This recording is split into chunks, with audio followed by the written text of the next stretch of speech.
الحمد لله رب العالمين والصلاة والسلام على أشرف الأنبياء والمرسلين وعلى آله وأصحابه أجمعين ومن تبعهم بإحسان إلى يوم الدين.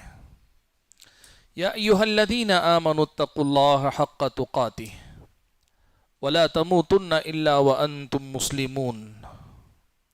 يا أيها الناس اتقوا ربكم الذي خلقكم من نفس واحدة وخلق منها زوجها وبث منهما رجالا كثيرا ونساء واتقوا الله الذي تساءلون به والأرحام إن الله كان عليكم رقيبا.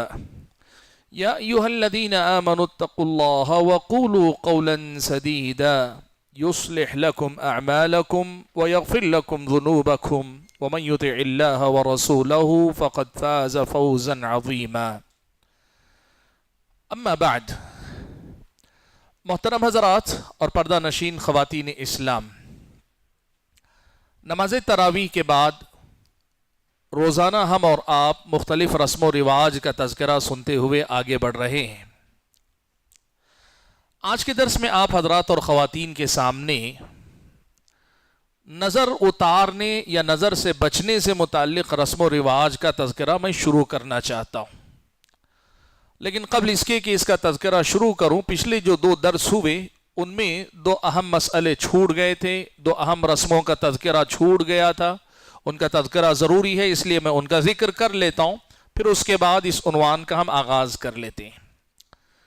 پہلا جو مسئلہ جو چھوٹا تھا اس کا تعلق عقیقے کی رسموں سے۔ عقیقے کی رسمیں کئی ایک میں نے آپ کو بتائیں، انہی میں سے ایک رواج ہمارے سماج میں یہ بھی ہے کہ جو عقیقے کا جانور ہوتا ہے، لوگ یہ مانتے ہیں کہ اس کا گوشت بچے کی ماں، یعنی جس کا عقیقہ ہو رہا ہے، بچہ یا بچی، لڑکا یا لڑکی، اس کی ماں کو نہیں کھانا چاہیے، اس کے باپ کو نہیں چاہیے، یعنی ماں باپ کو وہ گوشت نہیں کھانا چاہیے۔ لوگ یہ مانتے ہیں، یعنی جو رسمیں ہیں ان میں سے یہ بھی ہے کہ یہ دونوں جو ہے ماں اور باپ نہیں کھائیں گے، باقی سارے لوگوں کو کھلا دینا چاہیے، لیکن ماں اور باپ کو چاہیے کہ وہ یہ نہ کھائیں۔ یہ عقیقے کی رسموں سے متعلق ہے۔ وہیں کچھ لوگ اس کے مقابلے میں یہ مانتے ہیں کہ جانور جو ذبح ہوتا ہے اس کی گردن کا گوشت خاص طور پر بچے کی جو ماں ہے یا بچی کی جو ماں ہے، ماں کو کھلانا چاہیے۔ دیکھیے ایک مسئلہ سمجھیے آپ یہاں، اگر یہ جو گوشت کھلاتے ہیں اس کی وجہ معلوم کی تو پتہ چلا کہ لوگ یہ مانتے ہیں کہ گردن کا گوشت کھانے کی وجہ سے ماں چونکہ گوشت کھاتی ہے تو پھر دودھ پلاتی ہے، تو وہ گردن کا گوشت کھانے کی وجہ سے وہ بچے کی گردن کھڑنا کہتے ہیں نا، کہ بچے کی گردن میں مضبوطی آئے، اس میں مدد ملتی ہے۔ دیکھیے ایک بات یاد رکھیے کہ طب کے ناحیے سے یا پھر یہ کہ جو حکمت حکیموں کا جو مسئلہ ہے، ان کے پاس یہ بات مشہور ہے کہ آدمی کو جو بیماری لاحق ہو، مختلف جانوروں کے وہ اعضاء اگر کھاتا ہے تو اللہ تعالیٰ اس میں شفا رکھا ہے۔ جیسے مثال کے طور پر آپ یہ بات دیکھیں کہ جس کا پیٹ خراب ہو تو جس کو بوٹی کہتے ہیں یعنی اوجڑی، اس کو اگر کھاتا ہے تو پیٹ کی بہت ساری خرابیاں دور ہوتی ہیں۔ اگر واقعتاً یہ طبی ناحیے سے یا حکیموں کے اپنے اصولوں کے اعتبار سے صحیح اصول ہے، صحیح مسئلہ ہے کہ گردن کا گوشت کھانے کی وجہ سے، ماں کے گردن کا گوشت کھانے کی وجہ سے بچے کی صحت میں فائدہ ہوگا، بالکل کھایا جا سکتا ہے، یہ رسم نہیں، یہ رواج نہیں، بالکل کھا سکتے ہیں، کوئی حرج کی بات نہیں۔ لیکن اگر ایسی کوئی چیز طبیبوں کی طرف سے، حکیموں کی طرف سے پوچھنے پر معلوم ہو اور وہ کہیں کہ ایسی کوئی حقیقت نہیں ہے، تو پھر اس کی حیثیت بھی ایک رواج کی ہو جائے گی، ایک بات مشہور ہو گئی ہے، چل پڑی ہے، اور میں نے جہاں تک معلوم کیا یہ پتا چلا کہ ہاں اس کا فائدہ ہوتا ہے، اور اگر طبی ناحیے سے فائدہ ہوتا ہے تو پھر یہ رسم و رواج میں نہیں۔ لیکن یہ جو کہا جاتا ہے کہ ماں اور باپ کو گوشت کھانا نہیں چاہیے، ماں اور باپ کو جو جانور ذبح ہو رہا ہے اس کا گوشت کھانا نہیں چاہیے، یہ ایک بے بنیاد رسم ہے، یہ غلط رواج ہے، لوگوں کے اندر پایا جاتا ہے۔ وہ یہ مانتے ہیں کہ ایسی حالت میں ماں اور باپ نہ کھائیں، باقی سارا خاندان کھائے۔ یہ ایک رسم تھی عقیقے کی رسموں میں جو چھوٹ گئی تھی، جس کا تذکرہ کرنا تھا۔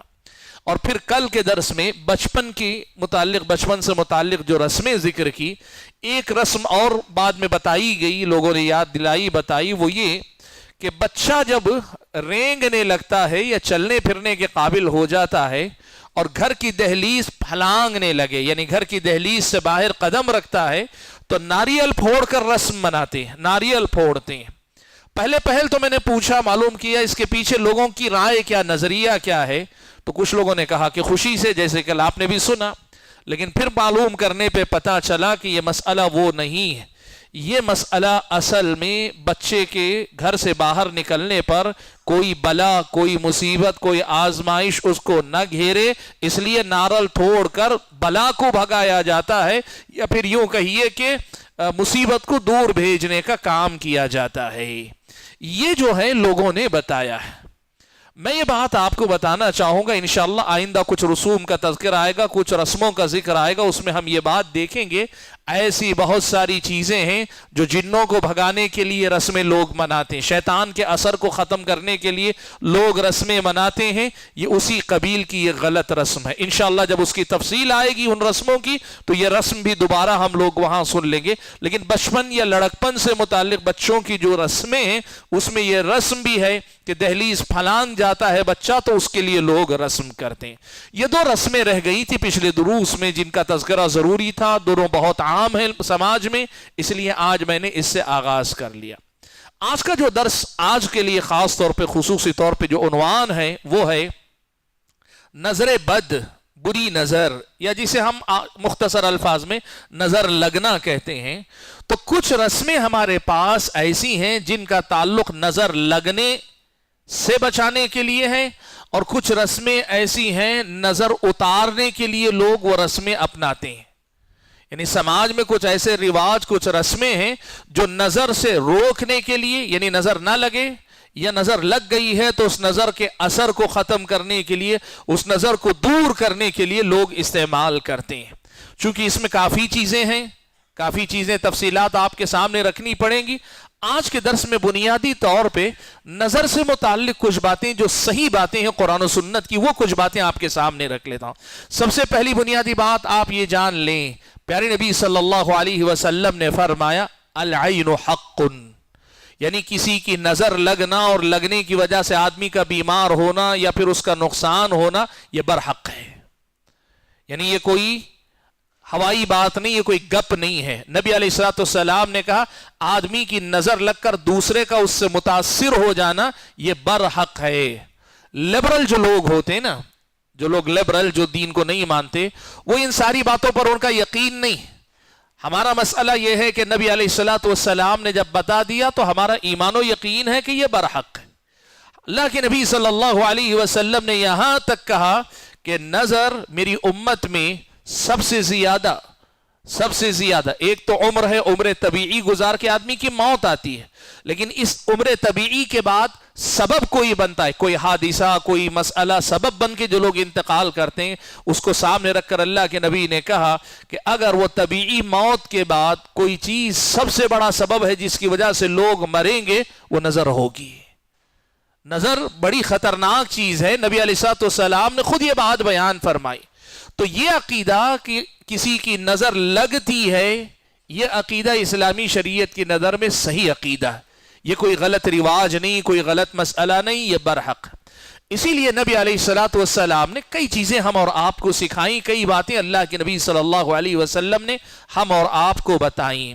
ان میں سے ایک یہ ہے، سب سے پہلے اللہ کے نبی صلی اللہ علیہ وسلم نے لوگوں سے یہ کہا کہ تمہارے اپنے محاسن یا خوبیاں یا تمہاری اچھائیاں ہیں، اگر ان پہ نظر لگنے کا امکان ہے تو ان کو چھپا کے رکھا کرو، لوگوں کے سامنے دکھایا نہ کرو، بولا نہ کرو۔ اس میں کئی واقعات مصدقہ میں آپ کو بتاتا ہوں کہ کئی بار بچے بہت اچھا پڑھنے والے ہوتے ہیں، لیکن آپ بچوں کی تعریف لوگوں کے سامنے کرتے ہیں، ان بچوں کو نظر لگتی ہے، بچے اچانک پڑھنے میں پیچھے ہونے لگتے ہیں۔ کاروبار آپ کا بہت اچھا چل رہا ہے، آپ لوگوں کے سامنے خوب تشہیر کرتے ہیں، اعلان کرتے ہیں، نظر لگ کر وہ اس کے پیچھے ہو سکتا ہے۔ دیکھیے دو چیزوں میں فرق کیجئے۔ اب ہر چیز کو نظر لگ گئی وہم و گمان میں جینا یہ غلط ہے، لیکن کیا نظر لگ سکتی ہے؟ ہاں بالکل نظر لگ سکتی ہے. اللہ کے نبی صلی اللہ علیہ وسلم نے ارشاد فرمایا.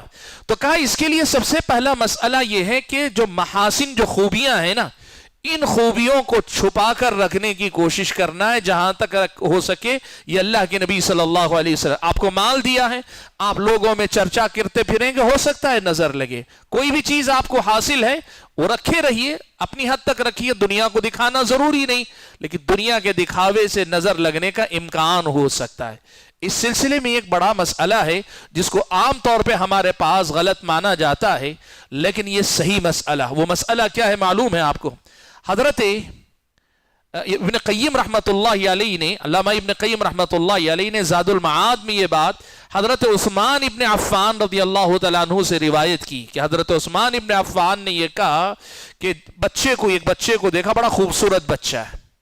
تو حضرت عثمان نے کہا کہ اپنے بچے کے یہ جو گال پہ، جس کو آپ ڈمپل کہتے ہیں نا، نونہ، عربی زبان میں اس کو نونہ کہتے ہیں، کہا دسمو نونتا، وہ بچے کا جو گال پہ جو ڈمپل پڑتا ہے یعنی گڑھا بنتا ہے، اس پہ جو ہے اس کو کوئی کالا جو ہے دھبا لگا دو، جسے ہم کاجل کا ٹیکا لگانا کہتے ہیں، لگا دو. یہ کیا اس کی وجہ سے نظر نہیں لگتی ہے؟ مسئلہ سمجھنے کا ہے. کیا ٹیکا لگانے سے نظر نہیں لگتی ہے؟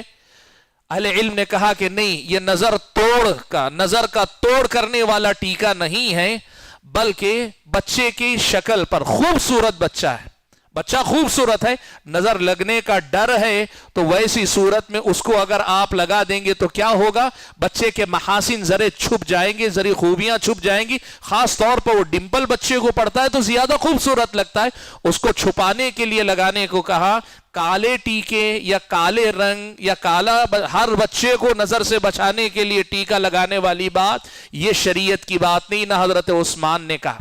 تو جو خوبیاں ہیں، خوبیوں کو چھپا کے رکھنے کا اسلام نے حکم دیا ہے. کل انشاءاللہ یہ ٹیکا لگانے والی بات کو میں دوبارہ ذکر کروں گا، لیکن آج میں نے ذکر کیا یہ بتانے کے لیے کہ اسی مسئلے کو کہ بچے کی خوبیوں کو چھپایا جائے، لوگوں کے سامنے بہت زیادہ بچے کو دکھایا نہ جائے، بنا سوار کے نہ بٹھایا جائے، یہ جو ہے علاج کا، یہ اس کے محاسن کو چھپانے کا ایک طریقہ ہے. یہ ایک راستہ. دوسری چیز اسلامی شریعت نے یہ بتائی کہ جب بھی آپ میں سے کوئی آدمی اپنے کسی بھائی کی کوئی بھی خوبی دیکھتا ہے، کوئی بھی اچھی بھی چیز دیکھتی ہے، تو برکت کی دعا دیا کریں، بارک اللہ کہیں. اگر آپ بارک اللہ کہیں گے آپ کی نظر نہیں لگے گی.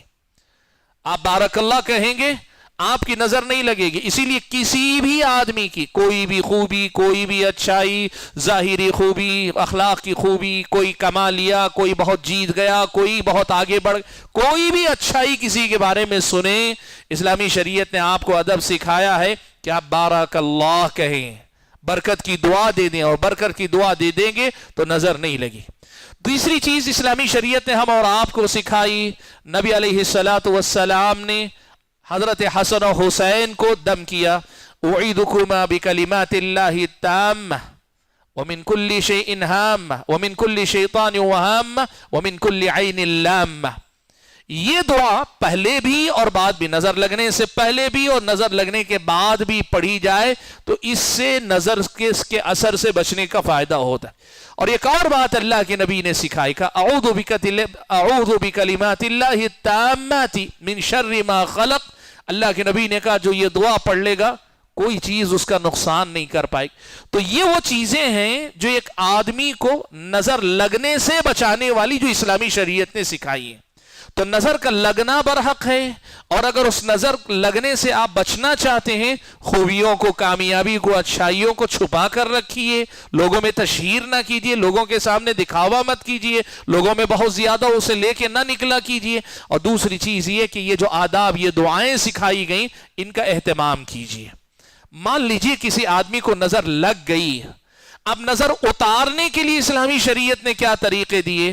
اسلامی شریعت نے ہم اور آپ کو 2-3 طریقے سکھائے. سب سے پہلے تو رقیہ آپ کر سکتے ہیں. رقیہ میں قرآن کی مختلف صورتیں، بالخصوص جو آیت الکرسی ہے یا معوذتین وغیرہ ہیں، ان آیتوں کے ذریعے رقیہ کرنا.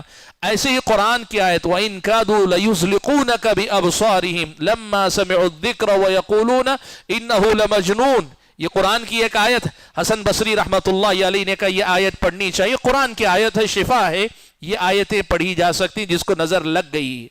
دوسری چیز، رقیہ کے علاوہ دعائیں اللہ کے نبی نے جو سکھائی، میں نے ابھی آپ کے سامنے 2 دعائیں ذکر کی، یہ دونوں دعائیں پڑھ کر آپ بچے پہ دم کر سکتے ہیں۔ اور تیسرا طریقہ اللہ کے نبی صلی اللہ علیہ وسلم نے یہ بتایا کہ اگر معلوم ہو جائے کہ کس آدمی کی نظر لگی ہے، اور معلوم ہو سکتا ہے کچھ لوگوں کی نظر ایسی ہوتی ہے کہ وہ اگر کسی کو دیکھتے ہیں، اور وہ اگر خاص طور پہ لوگ یہ بھی کہتے ہیں کہ حسد کی نظر اگر ہو تو وہ نظر لگتی بھی ہے، حاسد کی نظر۔ تو اگر آدمی کو پتا چلے کہ فلاں کی نظر لگی ہے تو طریقہ یہ ہے، اللہ کے نبی نے کہا اس آدمی سے جا کر کہے کہ تم غسل کر لو کا مطلب ایک ٹب میں کھڑے ہو کر تم جو ہے پانی اپنے اوپر بہا لو، یا تم وضو کر لو، وضو کر کے تمہارے جو اعضاء کا پانی گرتا ہے وہ پانی جس کو نظر لگی ہے، جس کی نظر لگی ہے اس کے غسل یا وضو کا پانی جس کو نظر لگی ہے اس کو پلا دینا، اس سے اللہ تبارک و تعالی شفا دیتا ہے، اس سے اللہ تبارک و تعالی شفا دیتا ہے۔ اسی لیے اللہ کے نبی نے کہا کہ کوئی آدمی آ کر آپ سے کہتا ہے کہ بھائی ذرا وضو کر کے دے دو یا اپنے جسم پر سے پانی بہا کر دے دو، تو آپ کو چڑنا نہیں چاہیے۔ اللہ کے نبی نے کہا جب تم سے غسل کرنے کا مطالبہ کیا جائے یا ہاتھ دھل کر دینے کا، وضو کر کے، تو وضو کر کے وہ پانی دے دو، منع مت کرو۔ اب ہمارے سماج میں اگر میں آپ سے کہوں کہ ذرا آپ غسل کر کے دے دیجئے تو کیا میری نظر اتنی خراب، میں اتنا برا ہوں؟ نہیں، ایسا نہیں۔ اللہ کے نبی نے کہا ہے کہ اگر آپ سے مطالبہ کیا جاتا ہے کر کے دے دو، آپ کو نہیں پتا ہوگا لیکن آپ کی نظر لگ کر کسی کا نقصان ہو رہا ہے تو پھر اس نقصان سے بچانے کے لیے ایک مسلمان آپ کے پاس طلبگار بن کر آیا ہے تو پھر تم اس کو استعمال۔ تو یہ کچھ موٹی موٹی باتیں اور اہم باتیں ہیں جن کا تعلق نظر کے مسئلے سے۔ نظر لگتی ہے، برحق ہے، اور نظر لگنے کی وجہ سے موت بھی ہو سکتی ہے، نظر لگنے سے بیمار بھی ہو سکتا ہے، حتیٰ کہ یہاں تک کہا گیا کہ نظر ایک ایسی چیز ہے جو آدمی کو بستر تک پہنچا سکتی ہے، قبر تک پہنچا سکتی ہے، اونٹ کو ہانڈی تک پہنچا سکتی ہے، یعنی اونٹ کو بیمار کر دیتی ہے، اور آدمی دیکھتا ہے کہ اب اونٹ یہ سواری کے قابل نہیں رہ گیا، اسے ذبح کر دیتا ہے اور پھر پکا کے کھا لیتا ہے۔ تو انسان کو قبر تک اور اونٹ کو ہانڈی تک پہنچا سکتی ہے، ایسی جو ہے یہ ہے اللہ تعالیٰ کی مرضی ہے۔ جیسے اللہ نے سانپ کے اندر زہر رکھا، اللہ تعالیٰ نے مختلف جانوروں کے اندر مختلف صفات رکھی جس سے انسان کا نقصان ہو سکتا ہے، ایسے انسان کی نظریں، بعض انسانوں کی نظروں میں اللہ نے یہ بات رکھی، ان کی نظر سے لوگوں کو نقصان ہو سکتا ہے، اور اللہ کے نبی نے جب کہا تو یہ باتیں صحیح۔ تو نظر لگتی ہے، برحق ہے، اس سے بچنے کے طریقے اللہ کے نبی نے بتا دی، اسلامی شریعت نے بتا دیے، اور لگ جانے کے بعد اس کے اثرات سے باہر نکلنے کے راستے بھی اسلامی شریعت نے بتا دیے۔ اب ہمارے سماج کا مسئلہ کیا ہے؟ ہمارے سماج میں جیسے میں نے پہلے ہی بتایا، رسم و رواج کے پھیلنے کی بہت بڑی وجہ ہے جہالت۔ رسم و رواج کے پھیلنے کی بہت بڑی وجہ ہے جہالت۔ اب ہوتا کیا ہے، شریعت مطہرہ میں نظر کے سلسلے میں کیا باتیں بتائی گئی ہیں نہیں معلوم۔ اب نظر تو برحق ہے، لوگوں کو، بچوں کو، کسی کو بھی نظر لگتی ہے، اب اس کے علاج کے نام پر لوگ شریعت کے طریقوں کو جانتے نہیں تو اسے چھوڑ دیتے ہیں، رسم و رواج کی طرف چلے جاتے ہیں، رسم و رواج کو اپنا لیتے ہیں، اور ان رسم و رواج میں بہت ساری ایسی باتیں جو خالصاً ہندوانہ ہیں، ہندوؤں سے اپنائے گئے طریقے، اور بہت سارے ایسے چیزیں ہیں جو شریعت مطہرہ کی تعلیمات سے ٹکرانے والی ہیں۔ وہ کیا چیزیں ہیں، کیا کیا رسومات ہیں، کل کے درس میں انشاءاللہ، آج کے درس کو ہم لوگ مکمل کریں گے تو بات واضح ہوگی۔ میں آج کے درس میں اپنے آپ کو یہیں روک لیتا ہوں۔ واللہ تعالی اعلم، وسبحانک اللہم وبحمدک، اشہد ان لا الہ الا انت، استغفرک واتوب الیک، والسلام علیکم ورحمۃ اللہ وبرکاتہ۔ جی